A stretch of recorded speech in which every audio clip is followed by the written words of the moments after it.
కృపను దుర్వినియోగపరిచిన వ్యక్తుల గురించి మనం మాట్లాడుతున్నాం. People who have misuse the grace of God అనే మాట. కృపను దుర్వినియోగపరిచిన 3 గుంపులున్నాయి, 3 వ్యక్తులు ఉన్నారని చెప్పాను. అందులో 3 గుంపులు నిన్న గత రాత్రి మనం ధ్యానం చేసాం. దేవుని కృపను దుర్వినియోగపరిచిన 3 గుంపులు గుర్తున్నాయా? ఏంటి ఆ గుంపులు? మొదటి గుంపు ఎవరు? ఇశ్రాయేలీలు. రెండో గుంపు దేవదూతలు. మూడో గుంపు సొదొమ గొమొర్రా ప్రజలు. మంచిది. అలాగే యూదా పత్రికలో మనము ఇంకొక 3 వ్యక్తులను కూడా చూసాం. పేర్లు మాత్రం చదివాం నిన్న. ఇది కృపను దుర్వినియోగపరిచిన 3 వ్యక్తులు. ఎవరు ఆ 3 వ్యక్తులు? కయ్యూనొకడు, బిలామొకడు, కోరహుకు ఒకడు. ఈ రాత్రి ఎవరి గురించి మాట్లాడతానన్నాను? కోరహు గురించి మాట్లాడతాను. మరి కయ్యూను బిలాము సంగతి ఏంటి? అది నాకు తెలియదు. ఏంటంటే వాళ్ళు ఇంకొక 2 రోజులు మీటింగ్ ఉంటే కానీ అవ్వదు అవన్నీ. సో ఇప్పుడు వద్దులే. ఈ రాత్రికి కొంచెం మనకి అందరికి ఉపయోగకరంగా ఉంటుందని నేను కోరహుని ఎంపిక చేసుకున్నాను. ఈ రాత్రి కోరహు ఎలాగా దేవుని యొక్క కృపను దుర్వినియోగపరిచాడో చూద్దామని మనమందరం కూడా ప్రార్థనాపూర్వకంగా వాక్యాన్ని వినాలని మనవి చేస్తూ ఉన్నాను. ఇందుకు గాను కోరహు ఎవరో తెలుసుకోవాలి. మొట్టమొదటిగా కొంత అతని గురించినటువంటి నేపథ్యం, బ్యాక్గ్రౌండ్ అని అంటారు. ఆ నేపథ్యం ఏంటో మనం తెలుసుకోవడం మంచిది. ఫస్ట్ ఆఫ్ ఆల్ సంఖ్యాకాండం 16వ అధ్యాయాన్ని చూడండి ఒకసారి. 124 పేజ్ నెంబర్ పాత నిబంధనలో 124 సంఖ్యాకాండం 16వ అధ్యాయం మొదటి వచనం నేనే చదువుతున్నాను. వినండి, మీకేం కంగారు లేదు. ఇక నేనే చదువుతాను. ఎందుకంటే కొన్ని వచనాలు చెప్తున్నప్పుడు పూర్తి వచనం కాకుండా అక్కడక్కడ చదవాల్సినవి కొన్ని ఉన్నాయి కనుక నేనే చదువుతాను. ఇప్పుడు మొదటి వచనం చదువుతున్నాను, వినండి. లేవీకి ముని మనమడును కహతు మనమడును ఇస్హారు కుమారుడునగు కోరహు. ఎవరి కోరహు? ఇస్హారు కుమారుడు అని అన్నాడు. వీళ్ళ తాతగారి పేరు ఏంటంటే కహతు అని అన్నాడు. కోరహు యొక్క తాత కహతు, వాళ్ళ నాన్న ఇస్హార్ అనే మాట జ్ఞాపకం చేయబడింది ఇక్కడ. That's very good. ఇక ఆ తర్వాత మీరు కొంచెం డీటెయిల్స్ ఇతని గురించి తెలుసుకోవాలనుకుంటే ఇప్పుడు 3వ అధ్యాయానికి రండి దయచేసి. 3వ అధ్యాయం, ఇది సంఖ్యాకాండం 3వ అధ్యాయం. ఇప్పుడు నేను 5వ వచనం చదువుతున్నాను, 6వ వచనం చదువుతున్నాను. జాగ్రత్తగా వినండి. 3వ అధ్యాయం 5, 6 వచనాలు. మరియు యెహోవా మోషేకి ఇలాగు సెలవిచ్చెను, నీవు లేవీ గోత్రీకులను తీసుకొని వచ్చి వారతనికి పరిచారకులుగా ఉండినట్లు యాజకుడైన అహరోను ఎదుట వారిని నిలబెట్టుము. ఇప్పుడు జాగ్రత్తగా వినండి. ఇప్పుడు అహరోను ఎవరు? యాజకుడు. అందరు చెప్పండి, ఎవరు? యాజకుడు. ఇప్పుడు దేవుడు ఏమి సెలవిచ్చాడనంటే, ఈ లేవీ గోత్రానికి చెందిన వాళ్ళని తీసుకొని రండి, వాళ్ళని అహరోను దగ్గర నిలబెట్టండి. వాళ్ళు ఏం చేయాలంటే అహరోనికి అసిస్టెంట్స్గా ఉండాలి. అహరోను ఏం పని చేసేవాడు? యాజక ధర్మం జరిగించేవాడు. He was a priest. మందిరంలో, దేవాలయంలో యాజక ధర్మం జరిగించేవాడు. కనుక లేవీ గోత్రానికి చెందిన కొంతమందిని తీసుకొచ్చి వాళ్ళని అహరోనికి సహాయకరంగా, అసిస్టెంట్స్గా ఈ యాజక ధర్మంలో అతనికి తోడుగా ఉండినట్లుగా ఏర్పరచమన్నాడు. మంచి మాట అది కూడా, ఏర్పరచబడటం అనేది మంచి మాట. ఇప్పుడు కిందకి రండి, 17వ వచనాన్ని ఒకసారి చూద్దాం.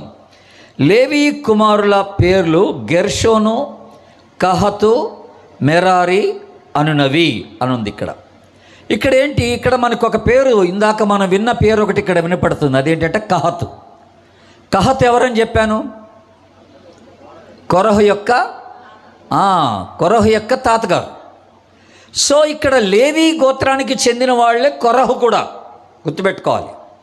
వాళ్ళ తాతగారిని, వాళ్ళ నాన్నగారిని, వీళ్ళందరినీ కూడా, ఈవెన్ కొరహను కూడా దేవుడు ఏం చేశాడంటే, మీరు అహరోనికి సహాయకరంగా అసిస్టెంట్స్గా ఉండి తన యాజక ధర్మంలో మీరు సహాయపడాలన్నాడు. ఇది చాలా గొప్ప ఆధిక్యత వాస్తవంగా చెప్పాలంటే. ఎందుకంటే యాజక ధర్మం చేయడం అనేది మామూలు విషయం కాదు. ఆ దినాల్లో పరిశుద్ధంగా ఉన్నవాళ్లే ఆ మందిరంలోనికి, లేకపోతే ఆ పరిశుద్ధ స్థలంలోనికి ప్రవేశించడం, ప్రధాన యాజకుడు మాత్రమే అతి పరిశుద్ధ స్థలంలోనికి ప్రవేశించడం జరుగుతుంది. కనుక యాజక ధర్మం జరిగించేవాడు దేవుని ఎదుట ఎంతో పరిశుద్ధుడై ఉండాలి. మళ్ళీ అంత మాత్రమే కాకుండా తను తాను చాలా జాగ్రత్తగా తన జీవితాన్ని కాపాడుకుంటూ ఈ పరిశుద్ధమైనటువంటి పరిచర్య జరిగించాలి అక్కడ. అలాంటి గొప్ప పరిచర్యలో ఇప్పుడు కొరహు కూడా ఏర్పరచబడ్డాడు. దేవునికి స్తోత్రం చెల్లించండి. హల్లెలూయా.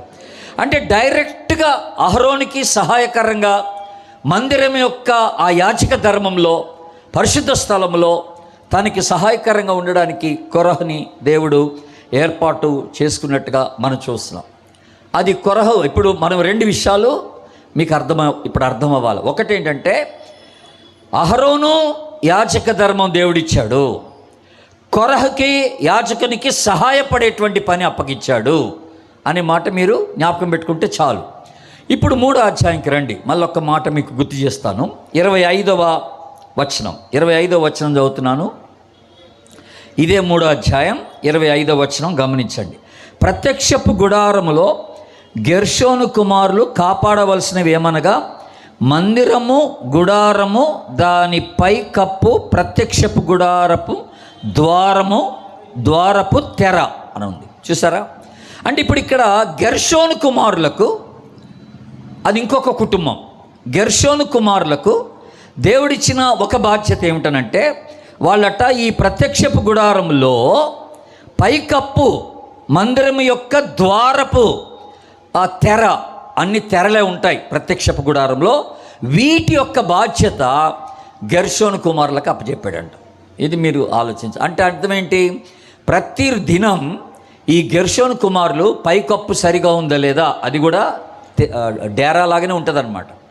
అలాగే ఇంకొక తెర, ముందు ఎంట్రన్స్లో ఒక తెర ఉంటుంది, అది కూడా సరిగా ఉందా లేదా, శుభ్రం చేయబడిందా లేదా, అలాంటివన్నీ చినిగిపోకుండా ఉందా లేదా, ఇవన్నీ చూసుకోవాలన్నమాట.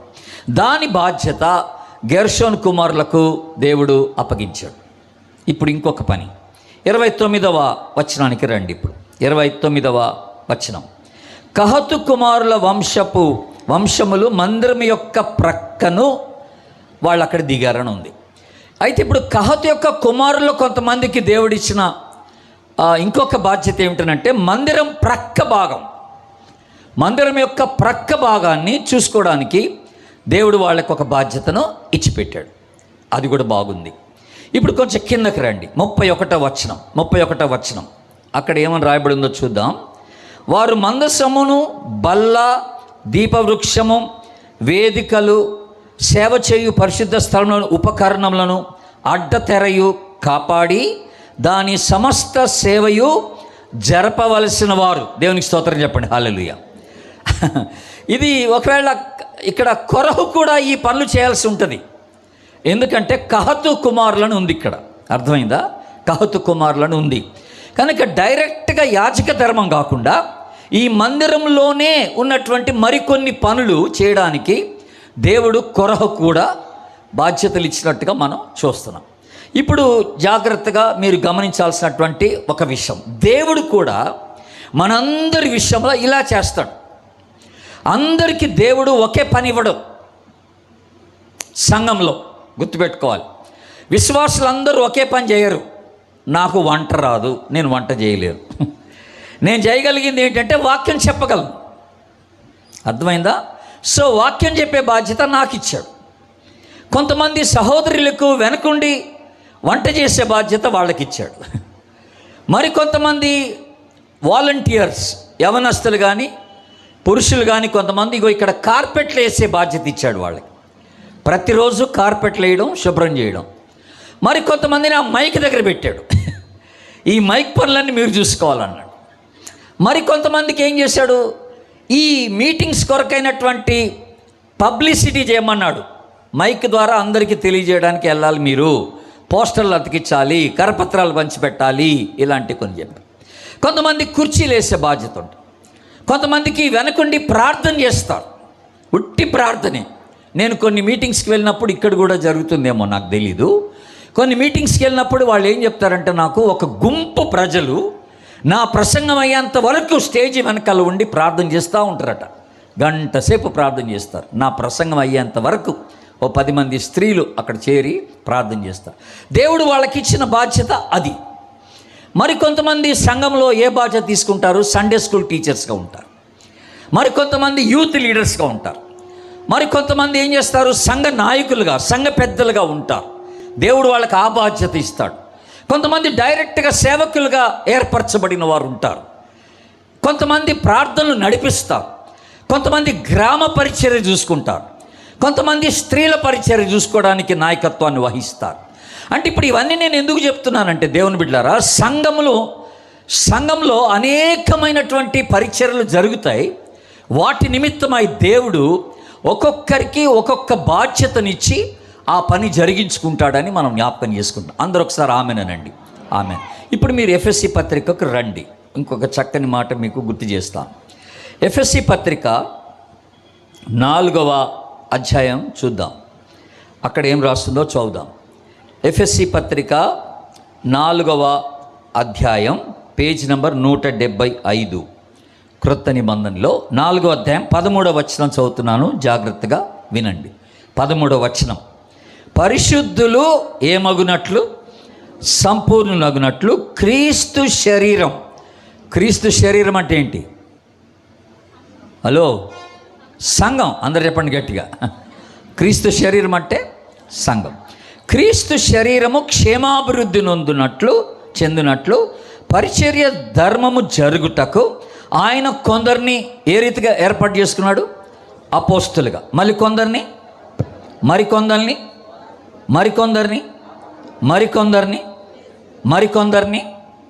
అక్కడ లేదు కనుక చదవట్లేదు మీరు. నేను చెప్పాక సండే స్కూల్ టీచర్స్గా, కొంతమందిని యూత్ లీడర్స్గా, కొంతమంది సంఘ నాయకులుగా, సంఘ పెద్దలుగా, వంట చేసేవారిగా, వాలంటీర్స్గా, ఇలాగ లిస్ట్ పెరుగుతూ ఉంటుంది. ఇప్పుడు అక్కడ లిస్ట్ పెరగచ్చు. ఇక్కడ మన సంఘాల్లో ఏ ఏ బాధ్యతలు వహించిన వారు ఉన్నారో వాళ్ళ ఆ లిస్ట్ అంతా ఇక్కడ రాసేయచ్చు అనమాట మనం. అప్పుడు పౌలు గారు ఈ కొన్ని మాటలు పెట్టాడు అక్కడ.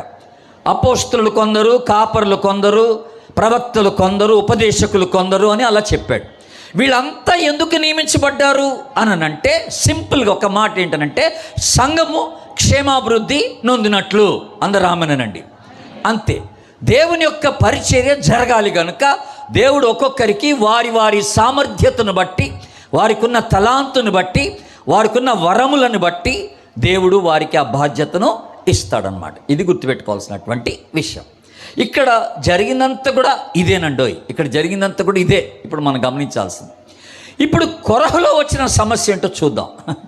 ఇంతకీ కొరహు ఎలాగా దేవుని యొక్క కృపను దుర్వినియోగపరుచుకున్నాడు? మందిరంలో యాజకునికి సహాయకరంగా ఆ మందిరం యొక్క ఉపకరణములన్నీ కూడా చక్కగా చూసుకునే బాధ్యత, వాటిని శుభ్రపరిచే బాధ్యత, యాజకునితో పాటు ఉండి పరిచర్యలో పాల్గొనేటువంటి బాధ్యత కొరహుకు ఇవ్వబడినప్పటికీ కొరహులో ఒక దురాలోచన వచ్చింది. ఆ దురాలోచన ఏంటో చూద్దాం. ఇప్పుడు మళ్ళీ ఒకసారి సంఖ్యాకాండానికి రండి దయచేసి. సంఖ్యాకాండం ఈసారి 16వ అధ్యాయాన్ని తీయండి దయచేసి. సంఖ్యాకాండం 16వ అధ్యాయం 124, పేజ్ నెంబర్ 124. నేను మొదటి వచనం చదువుతున్నాను, గమనించండి. కేవలం మొదటి వచనం, జాగ్రత్తగా వినండి. ఇప్పుడు లేవీయ మునిమనుమడును ఇందాక చదివాం మనం. కహతు మనమడును ఇస్హారు కుమారుడునగు కోరహు ప్లస్ రూబేనీయులలో ఏలియాబు కుమారులైన దాతాను, అభిరాములను, పెలెతు కుమారుడైన ఓనును యోచించుకొని, ఆగండి, యోచించుకొని అంటే ఆలోచించుకొని. Very good. ఇప్పుడు ఇక్కడ ఎంతమంది చేరారు? ఇప్పుడు కొరహుతో పాటు ఇంకో 3 చేరారు. ఆ 3 ఎవరు? దాతాము, అభిరాము, ఓను. ఈ 3 చేరారు. మొత్తం ఇప్పుడు ఎంతమంది అయ్యారు? నలుగురు అయ్యారు. ఈ నలుగురు ఏం చేశారంట?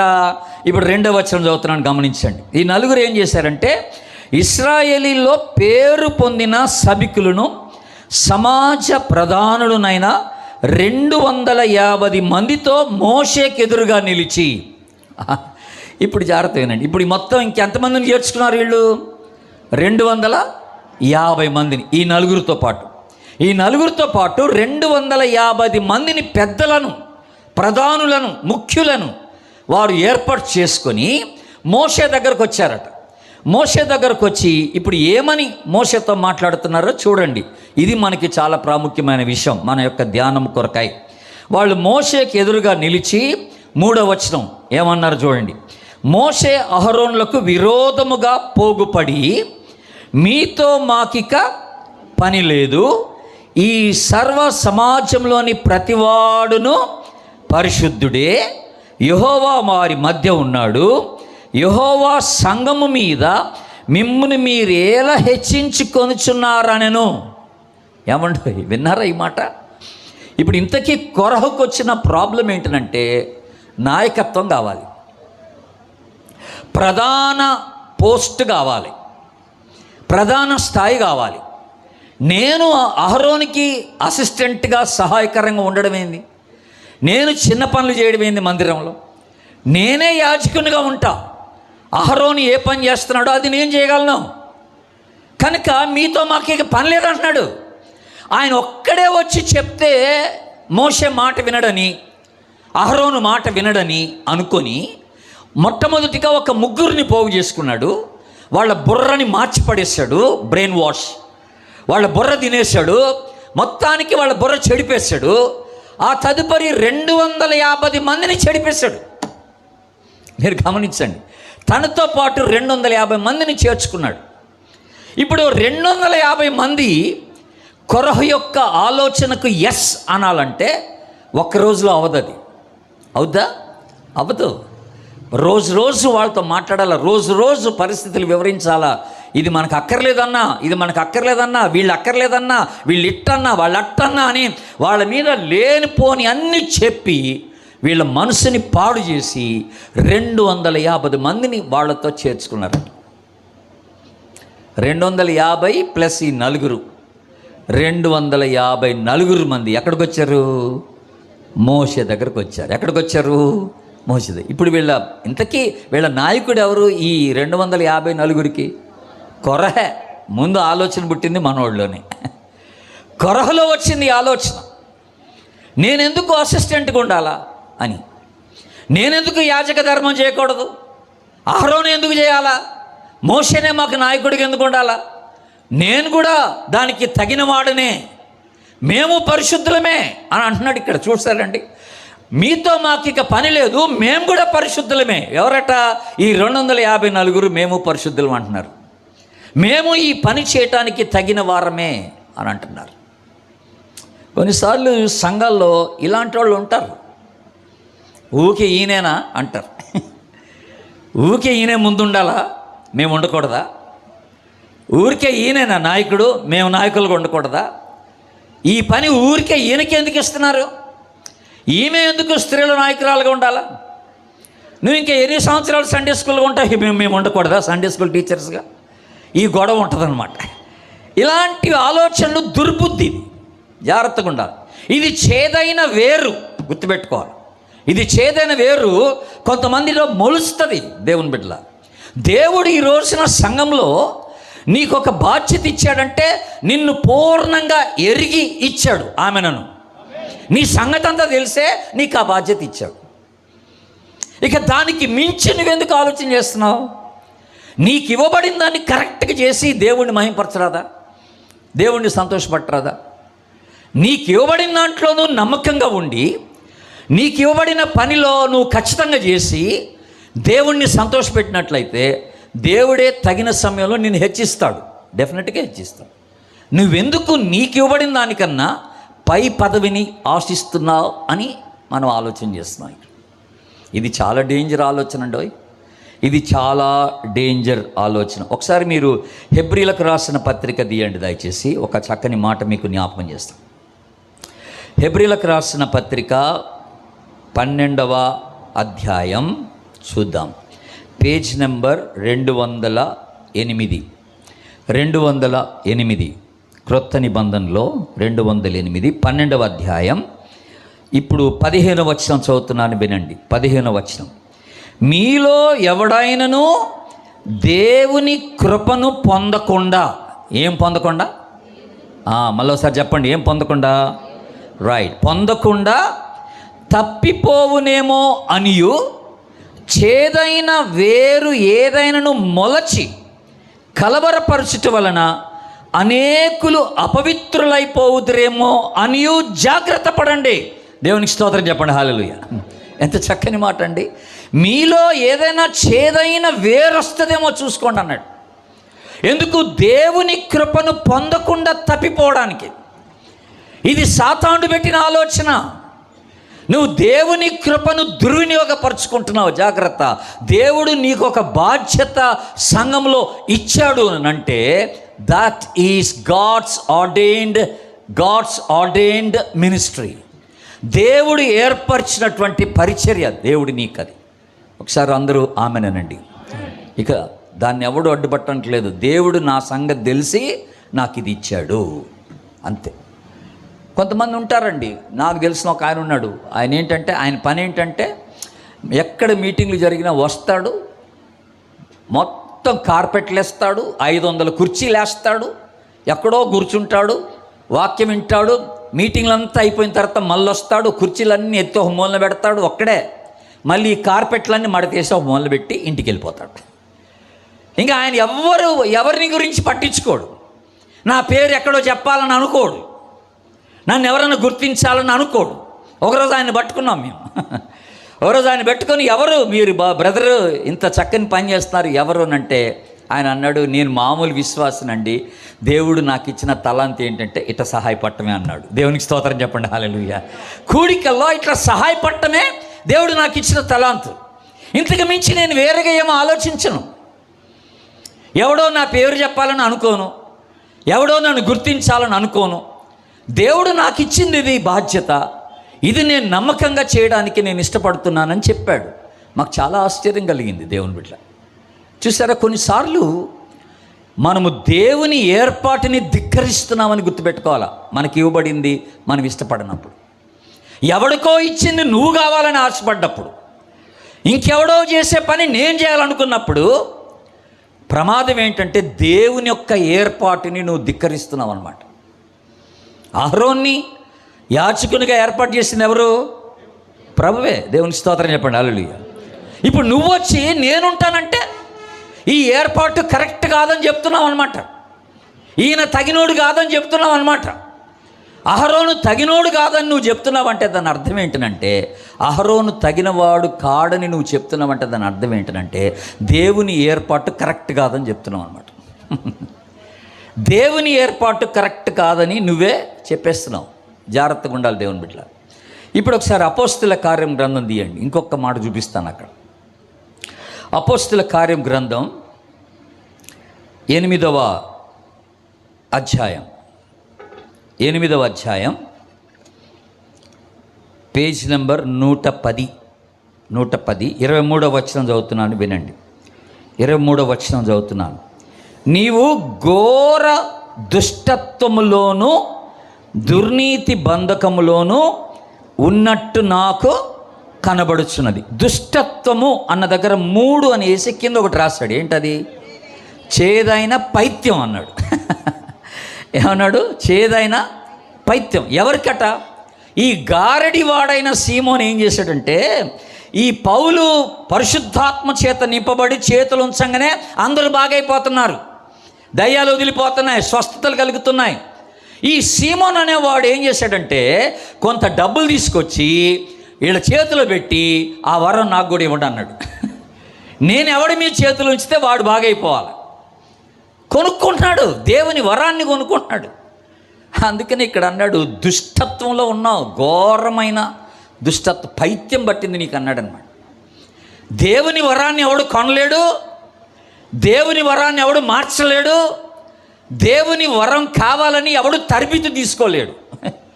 అర్థమవుతుందా? అది దేవుడు ఇవ్వాల్సిందే. ఆమెనండి. దేవుడి ఇవ్వాల. మేము పవర్ మినిస్ట్రీ అని చెప్పి భాషలు మాట్లాడటం నేర్పిస్తాం రండి వారం రోజులు అంటే కుదరదు. ఇది నువ్వు నేర్పిస్తే వచ్చేది కాదు. ఇది స్వస్థత ఎట్ట చేయాలో నేర్పిస్తాం రండి అంటే కుదరదు. ఇదే దేవుడు ఆ వరం ఇవ్వాలి నీకు. నాకు స్వస్థత వరం లేదు, నేను భాషలు మాట్లాడను, నాకు ఆ భాషలు మాట్లాడే వరం లేదు. దేవుడు నాకు ఇచ్చిన వరం ఏంటంటే బుద్ధివాక్యం, జ్ఞానవాక్యం, ప్రవచన వాక్యం. వాక్యం చెప్పడమే. ఇది దేవుడు నాకు ఇచ్చిన వరం. నేను ఇంకొక వరం కోసం తాపత్రపడకూడదు, ఇంకొక పని కోసం. కొంతమంది నిలబడి చక్కగా పాటలు పాడతారు, అబ్బా అంత వాయిస్ నాకుంటే ఎంత బాగుండరా అనుకుంటా కొన్నిసార్లు. కానీ అది దేవుడు నాకు ఇవ్వలే.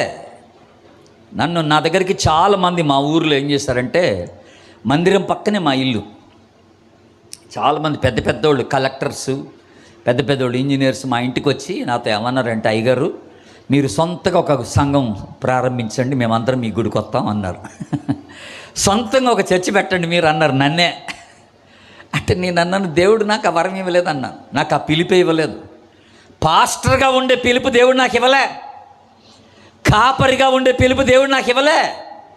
దేవుడు నాకు ఇచ్చింది ఏంటంటే వాక్యం చెప్పడమే. ఎవరన్నా పిలిస్తే వెళ్ళి వాక్యం చెప్పాలి, అంతే. నేను నాకు తగని దాన్ని ఆశించకూడదు. అందరు రామేనండి. ఇది చాలా ముఖ్యం. ఇది చేదైన పైత్యం. నీలో ఈ కోరిక పుట్టిందంటే ఊరికే ఆమె ఉండాలనా, ఆమె వడ్డించాలనా అంటే కుదరదు. ఆయన గారే నాయకత్వం వహించాలంటే కుదరదు. ఇది దేవుని ఏర్పాటని నువ్వు తెలుసుకోవాలి. మొట్టమొదటిగా ఇది దేవుని ఏర్పాటు అని తెలుసుకోవాలి. ఒకసారి ఉజ్జియా అలాగే చేశాడు. రాజుగారు ఆయన రాజై ఉండి అన్నిటి మీద అధికారం కలిగి ఉండి సడన్గా ఒక రోజున ఈ దుర్బుద్ధి వచ్చిందండి ఆయనకి. వచ్చి ఏం చేస్తాడు తెలుసా, మందిరంలోకి వెళ్ళిపోయాడు. అక్కడ యాజకులందరూ ఉన్నారు. ఆ రోజు అనుకోకుండా ఒక 80 మంది యాజకులు ఉన్నారు అక్కడ. ఎంతమంది ఉంటే ఈయన ఏం చేశాడు, రాజుగారు గబగబ లోపలికి వెళ్ళిపోయి యాజకులు చేయాల్సిన పని చేయడానికి సిద్ధపడ్డాడు. యాజకులు చేయవలసిన ఆ యొక్క పరిచర్య ధర్మం, యాజక ధర్మం నేనే జరిగిస్తాను, నాకు అన్నిటిపైన అధికారం ఉంది, కానీ మందిరంలో మీ మీదనే నాకు అధికారం లేదు, మీ పని మీద నాకు అధికారం లేదు, ఈ పని నేను కూడా చేస్తాను అన్నాడు.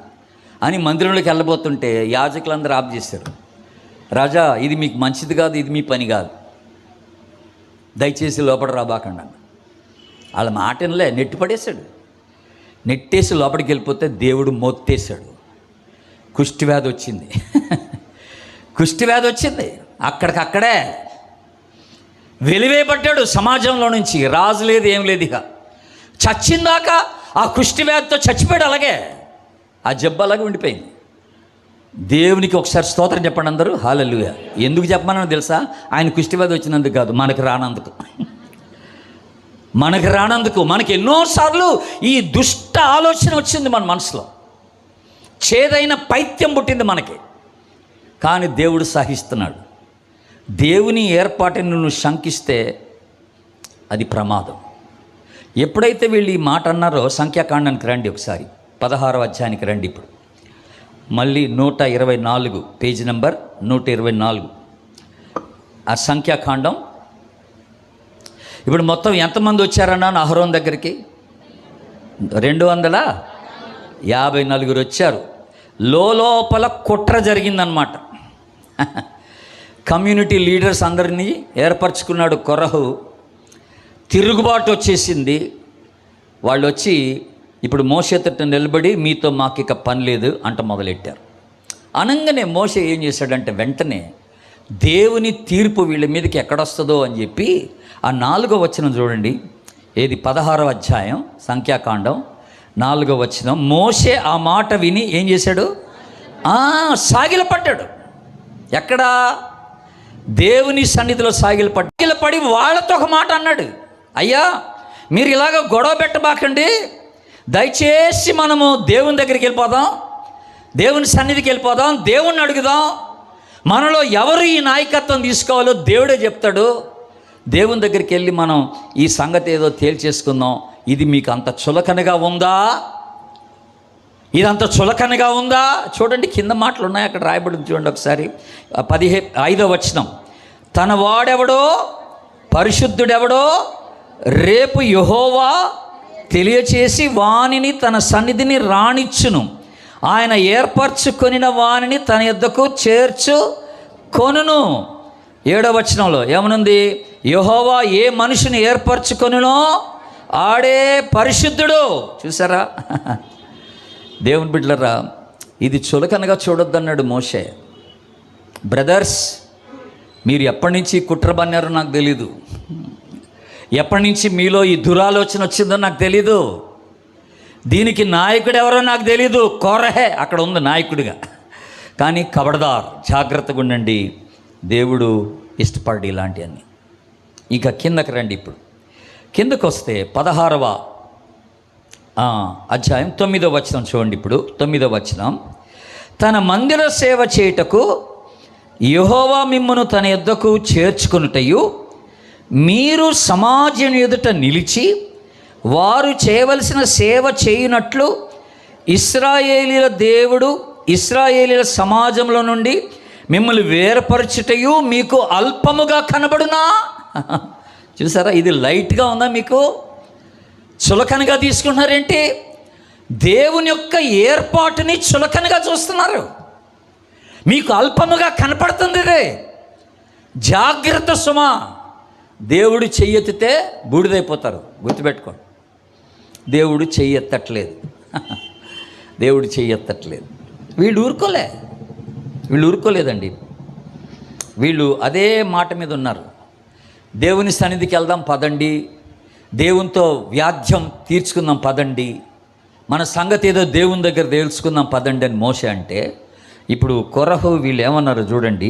13వ వచనం చూడండి. 13వ వచనం, వారు ఏమన్నారు? మేము రామన్నారు.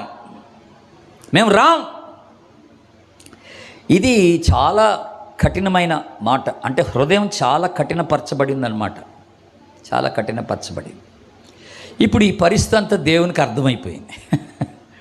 ఈ పరిస్థితి అంతా దేవునికి అర్థమైపోయింది.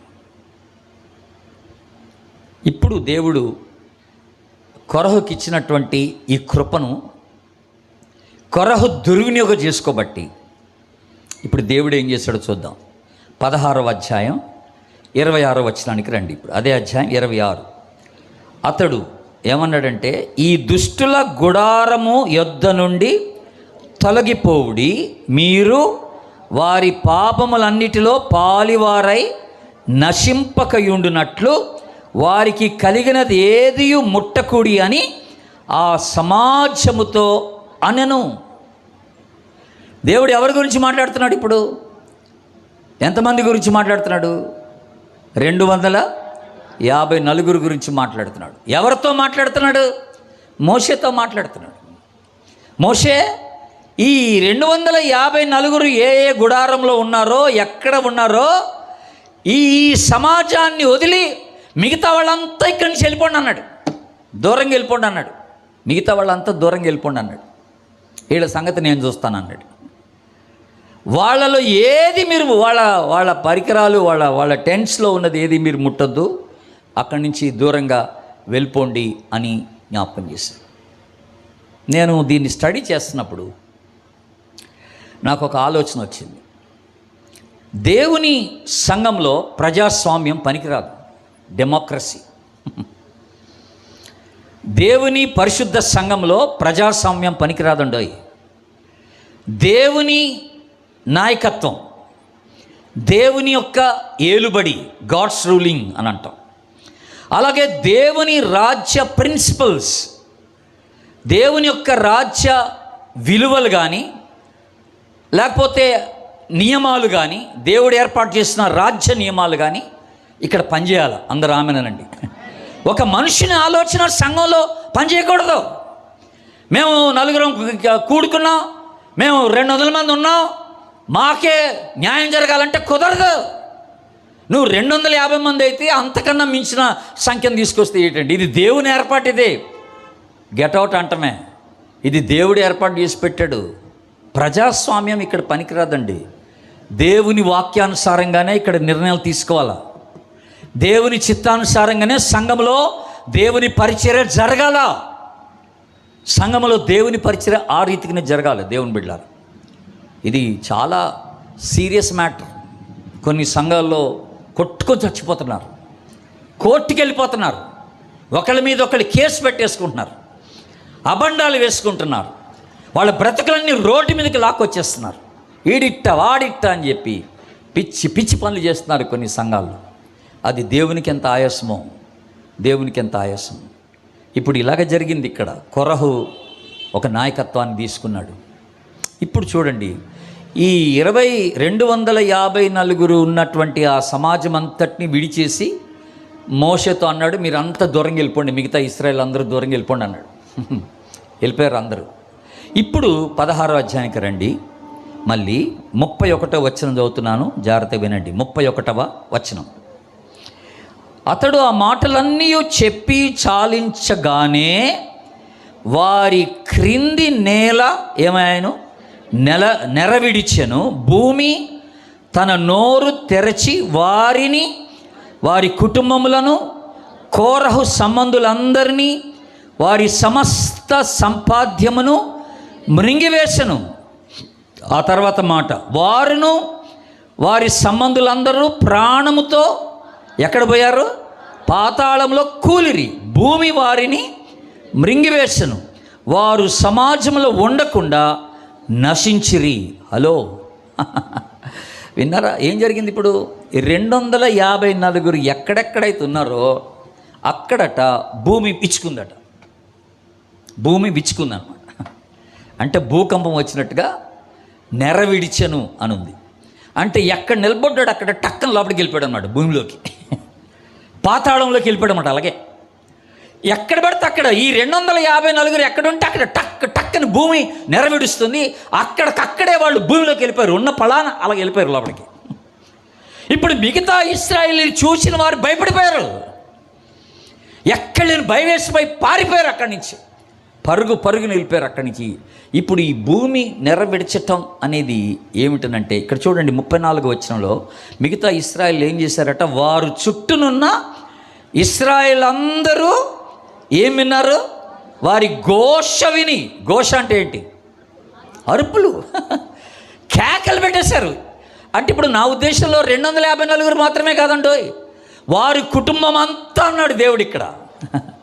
వాడు కుటుంబ సభ్యులందరూ ఓ అని కేక పెట్టేస్తారు, గట్టిగా అయ్యో అని కేక పెట్టేస్తున్నారు. ఎక్కడోళ్ళు అక్కడ పడిపోతున్నారు, భూమిలోకి వెళ్ళిపోతున్నారు. భూమి నెరవిడుచుకుంది, భూమిలోకి వెళ్ళిపోతున్నారు. దేవుని యొక్క తీర్పు ఇది, దేవుని యొక్క తీర్పు ఇది. అర్థమవుతుందా? ఇశ్రాయేలు ఏం చేశారట, అక్కడి నుండి పారిపోయారంట. ఇప్పుడు 35వ వచనంలో ఏమని రాస్తుంది? మరియు యెహోవా యొద్ద నుండి అగ్ని బయలుదేరి ధూపార్పణము తెచ్చిన ఆ 250 మందిని కాల్చిపడేసిందట. వీళ్ళు లోపలికి వెళ్ళే లోపల కాలిపోయారు ఈ 250. మిగతా వాళ్ళు లోపలికి వెళ్ళిపోయారు. ఈ 250 మాత్రం ఖచ్చితంగా కాల్చివేయబడ్డారు. పైనుండి అగ్ని వచ్చేసింది, కింద భూమి ఏమో నెరవేరుస్తుంది, పైనుండి అగ్ని ఏమో కాల్చేస్తుంది. ఇంకా తప్పించుకునేది ఎక్కడుంది? ఎటు పరిగెత్తినా భూమి నెరవేర్చుకుంటా ఉంది, భూమి విచ్చుకుంటా ఉంది, పైనుండి అగ్ని వచ్చేస్తాం. ఇంక నువ్వు ఎక్కడ తప్పించుకుంటావు? ఇంకెక్కడ తప్పించుకుంటావు? చాలా భయంకరం. మరి దేవుడు ఇప్పుడు ఎందుకు చేయట్లే ఈ పని?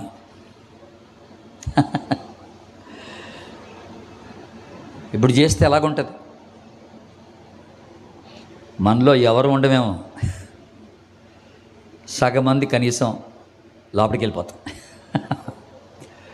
సగం మంది భూమిలోకి వెళ్ళిపోవడమే. మనం బయట చెప్పట్లే కానీ మనసులో మనకి చాలా దురాలోచనలు ఉన్నాయి.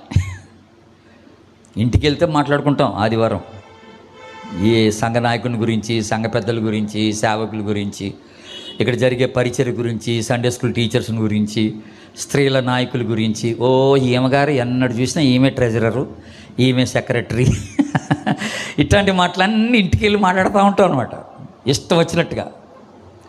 మనం ఎక్కడ భోజనం చేసుకుంటూ ఇంట్లో కూర్చున్నాం, అక్కడ భూమి నెరవిడిచిందనుకో, ప్లేటుతో పాటు వెళ్ళిపోతాం లోపలికి. తినేదానివి ప్లేటుతో పాటు లోపలికి వెళ్ళిపోవడమే. మరి దేవుడు ఎందుకు చేయట్లేదు ఈ పని? ఎప్పుడన్నా ఆలోచించారా మీరు? దేవుడు తక్షణమే మనకి శిక్ష ఇవ్వకపోతే మనం ఏమనుకుంటున్నామంటే మనం చేసింది పర్వాలేదని.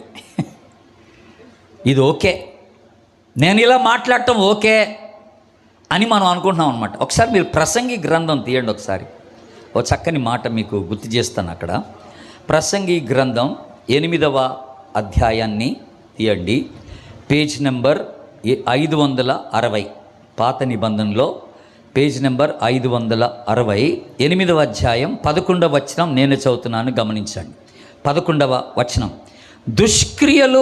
దుష్క్రియకు తగిన శిక్ష శీఘ్రముగా కలగపోవుట చూచి మనుష్యులు ఏం చేశారంట? భయము విడిచి హృదయపూర్వకముగా దుష్క్రియలు చేస్తున్నారు. ఇంకా ఎంత చక్కగా రాశాడు దేవుడు. దుష్క్రియలకు తగిన శిక్ష తక్షణమే రావడం లేదు, తద్వారా మనుషులకి భయం పోయిందన్నాడు. దేవుని పట్ల భయం పోయిందన్నాడు. నీ మీద వెంటనే శిక్ష రావట్లేదనంటే నీకు దాని అర్థం ఏంటంటే దేవుడు కృప చూపిస్తున్నాడని అర్థం, అంతేగాని నువ్వు చేసింది కరెక్ట్ అని కాదు. దేవునికి స్తోత్రం చెప్పు, హల్లెలూయా. దేవుడు నీ పట్ల కృప చూపిస్తున్నాడని అర్థం, అంతే. బతికిచ్చేస్తున్నాడు నిన్ను, మరొక అవకాశం ఇస్తున్నాడు. ఒకవేళ ఇప్పటి వరకు ఇక నేను చెప్పేంతవరకు నీకు ఎవడు చెప్పలేదేమో ఈ సంగతి, ఈ రాత్రి వరకు ఆగుతున్నాడు దేవుడు తీర్పు లేకుండా నీ మీదకి.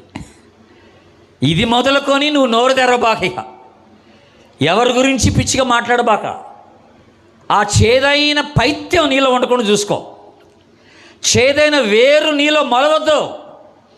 ఎవరన్నా నీ దగ్గరకు వచ్చి వదినా అంటే నోరు మూసుకోను, ఏదో చెప్పడానికి.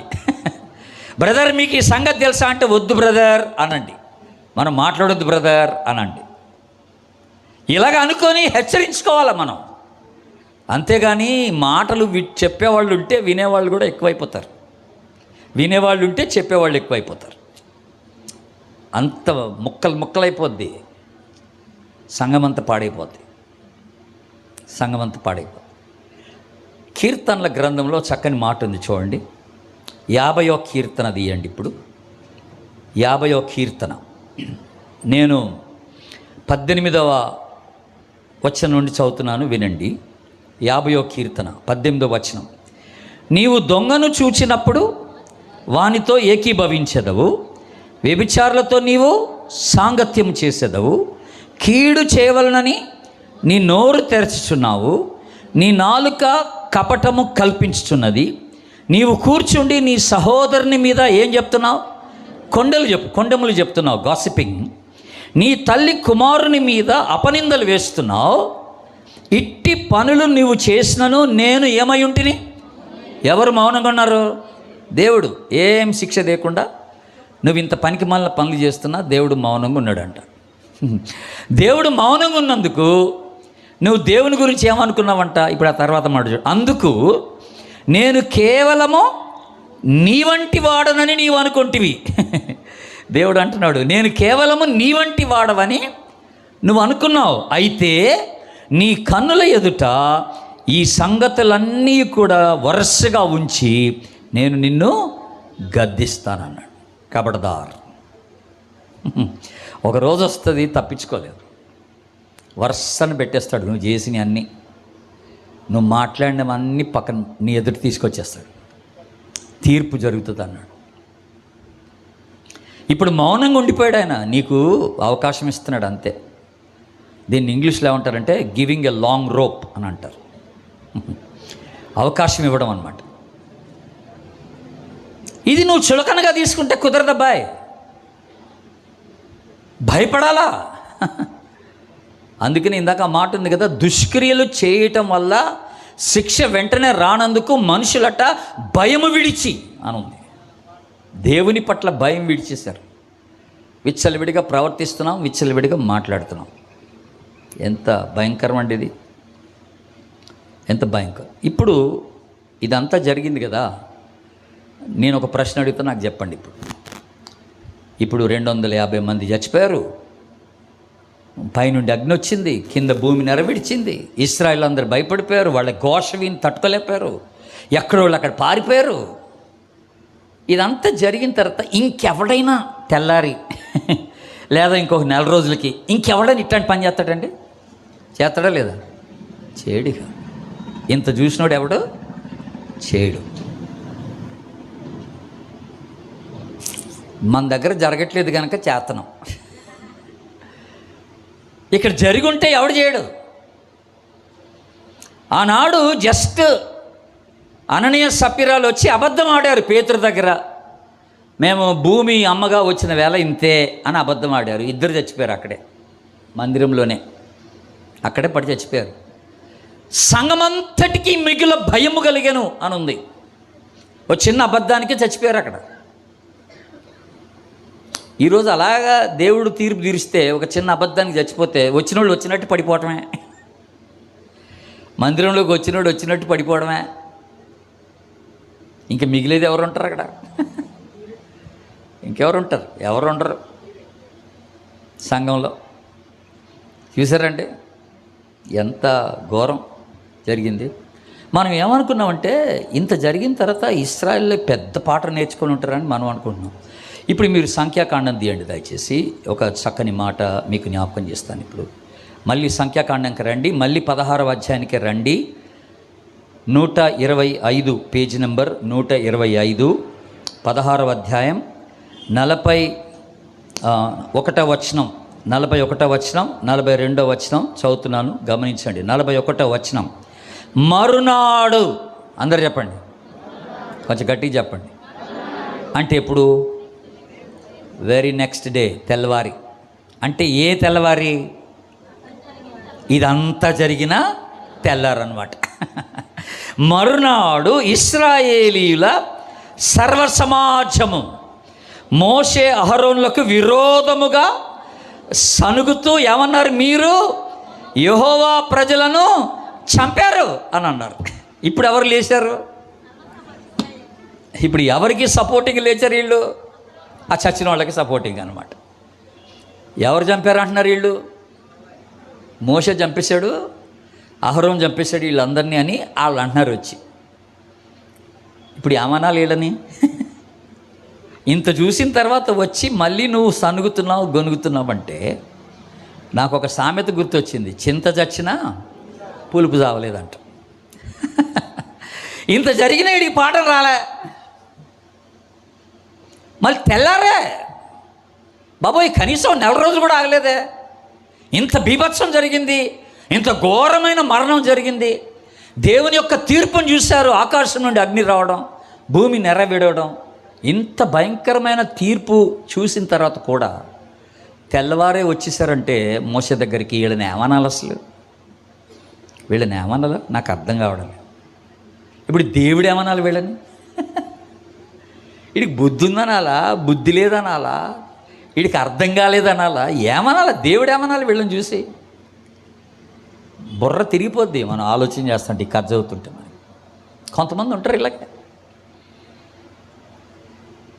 ఒకడికి పాస్టర్ గారి మీద చేయెత్తినందుకు పక్షవాతం వచ్చింది. అట్టకి వచ్చేసింది, పక్షవాతం వచ్చింది. హాస్పిటల్కి తీసుకెళ్ళి వేశారు. వాడిని వేసిన 4 రోజులు ఇంకోటి వచ్చి అరుస్తున్నాడు. మళ్ళీ పాస్టర్ గారు ఆడు వేసిన 4 రోజులకే ఇంకోటి వచ్చి అరుస్తున్నాడు. వీడికి భయం లేదు అసలు. అరే ఆడు పాస్టర్ గారి మీద చేయెత్తినందుకు ఆడికి చేయిపోయిందిరా బాబు, ఆడికి పక్షవాతం వచ్చింది. మళ్ళీ నువ్వు అరుస్తావేటి? నీకు బుద్ధి రాలేదా? నువ్వు నేర్చుకోవా? ఇప్పుడు దేవుడు ఏం చేశాడు వీళ్ళని? ఈ సర్వ సమాజం చూడండి ఇప్పుడు ఏం జరిగిందో. 16వ అధ్యాయం 49వ వచనం, 49వ వచనం. కొరహు తిరుగుబాటున చనిపోయిన వారు గాక 14,700 మంది ఆ తెగులు చేత చచ్చిరి. మొత్తం ఇంకెంతమంది చచ్చారు ఇప్పుడు? 14,000. ఎవరు చంపారు? తెగులు ఎవరు పెట్టారు? దేవుడే పెట్టాడు. అంటే ఈ సర్వ సమాజం ఎవరైతే వచ్చారోనండి, వాళ్ళు ఎంతమంది వచ్చారంటే 14,700 మంది వచ్చారన్నమాట.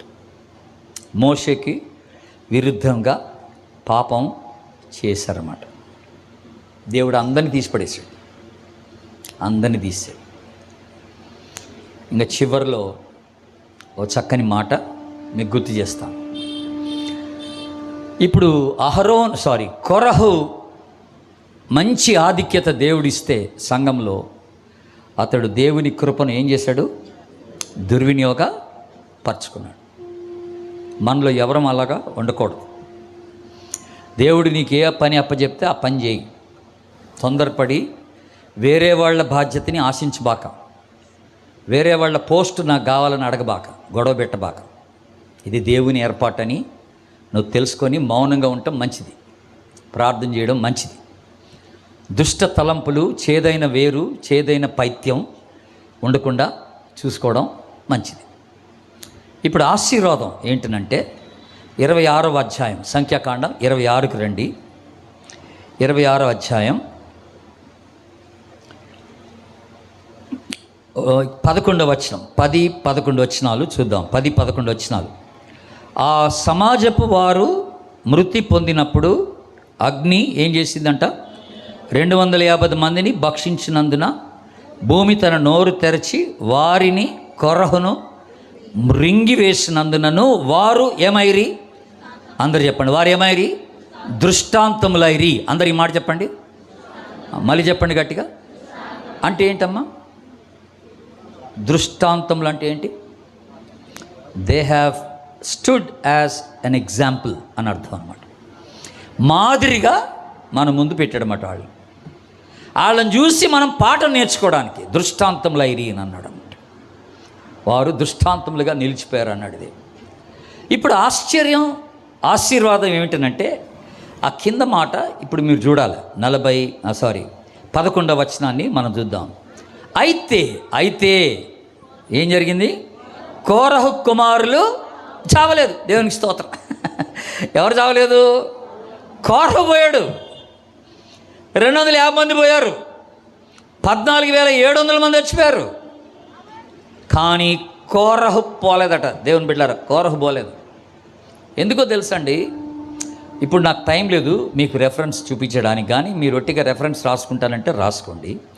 మొదటి దినవృత్తాంతముల గ్రంథం 9వ అధ్యాయం 19వ వచనం, అలాగే మొదటి దినవృత్తాంతములు 6:32. ఈ వచనాలు అలాగే రాసి పెట్టుకోండి, ఇంటికెళ్ళి చదువుకోండి. మొదటి దినవృత్తాంతములు 9:19 ఒకటి, అలాగే 6వ అధ్యాయం 32వ వచనం ఒకటి రాసి పెట్టుకోండి. ఇప్పుడు నా వైపు చూడండి అందరూ. ఈ కోరహు కుమారులకి దేవుడిచ్చిన పని ఏంటంటే మందిర ద్వారము దగ్గర నిలబడటం దేవుడిచ్చిన పని. మందిర ద్వారం ఎంత గొప్ప మంచి, అది కూడా ఒక మంచి భాగ్యమే. దేవుని మందిర ద్వారం దగ్గర నిలబడి ఉండే పని దేవుడు వాళ్ళకి ఇచ్చాడు. ఇదంతా జరుగుతున్నప్పుడు కోరహు కుమారులు ఏం చేస్తుంటారంటే ఆ మందిరంలోనికి వెళ్ళిపోయి ఉంటారు పరిగెత్తుకొని. భూమి ఎక్కడెక్కడ నెరవిడుస్తున్నప్పుడు వాళ్ళు మందిరంలోనికి పరిగెత్తుకొని ఉంటారు. ఇప్పుడు ఒకసారి మీరు కీర్తన గ్రంథం తీయండి దయచేసి. ఒక ఫైనల్గా ఈ ఒక్క మాట చెప్పుకొని ముగిద్దాం. కీర్తన 42వ కీర్తన తీయండి. 42వ కీర్తన. ఇప్పుడు ఈ 42వ కీర్తన గురించి మీరు ఆలోచన చేస్తున్నప్పుడు అక్కడ ఒక మాట రాసింది పైన. ఏమని ఎవరు రచించిన కీర్తన? కోరహు కుమారులు రచించిన కీర్తన. 44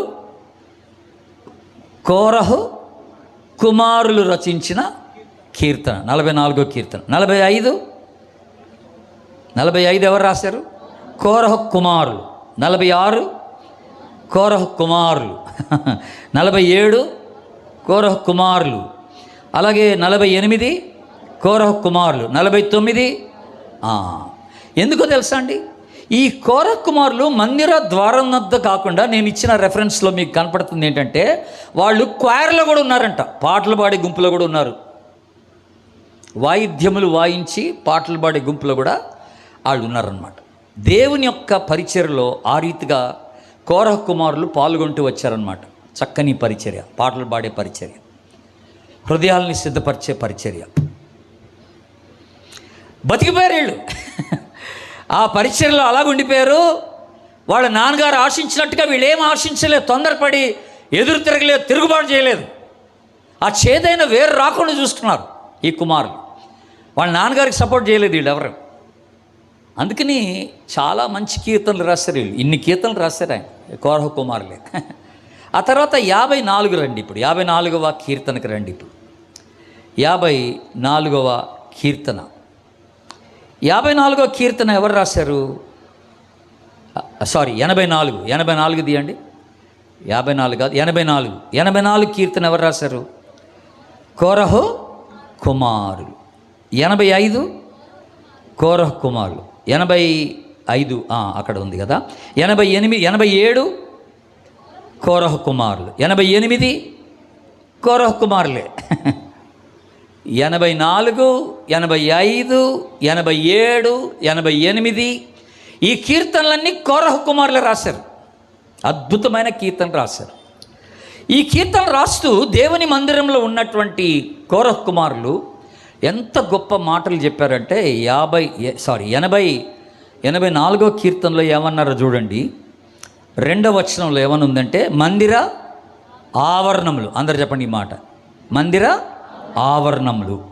3వ వచనంలో బలిపీఠము. అందరు చెప్పండి, బలిపీఠం. 4వ వచనం మందిరము నందు. అందరు చెప్పండి.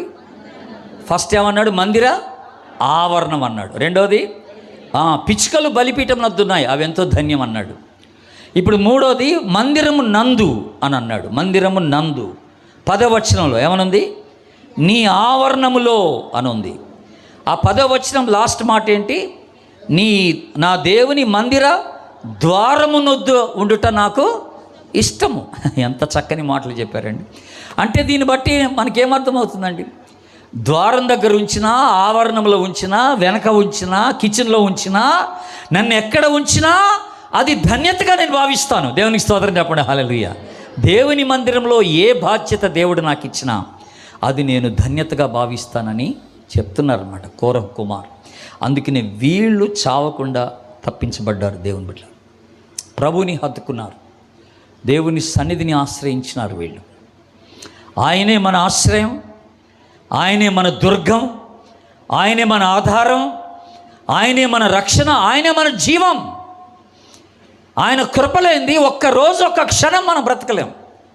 ఈరోజు మనందరం సజీవంగా దేవుని సన్నిధిలో ఈ రీతిగా ఆయన ఆరాధిస్తూ, ఆయన వాక్యాన్ని వింటూ, ఆయన స్థిరవాసంలో కూర్చుని ఉన్నామంటే ఆయన కృపే. దేవునికి స్తోత్రం చెప్పండి గట్టిగా. హల్లెలూయా. ఎంత మంచి మాట ఇది. మనం ఎంత భయం కలిగి, కృతజ్ఞత కలిగి దేవుని సన్నిధిలో జీవించాలో అర్థమవుతుంది. దేవుని కృపను నిరర్ధకం చేయకూడదు. మోకరించండి, ప్రార్థన చేసుకుందాం. కిందన్న వాళ్ళంతా మోకరించండి, ప్రార్థన చేసుకుందాం. అందరు తలలు వంచండి, ఎవరు లేగొద్దు. ఇప్పుడు ఎవరి మనసులో వాళ్ళు చిన్న ప్రార్థన చేసుకోండి. ఎవరి మనసులో వాళ్ళు చిన్న ప్రార్థన చేసుకోండి. పరిశుద్ధాత్మ దేవుడు ఈ రాత్రి బహుసూటిగా మనందరితో మాట్లాడి ఉన్నాడని నేను నమ్ముతున్నాను.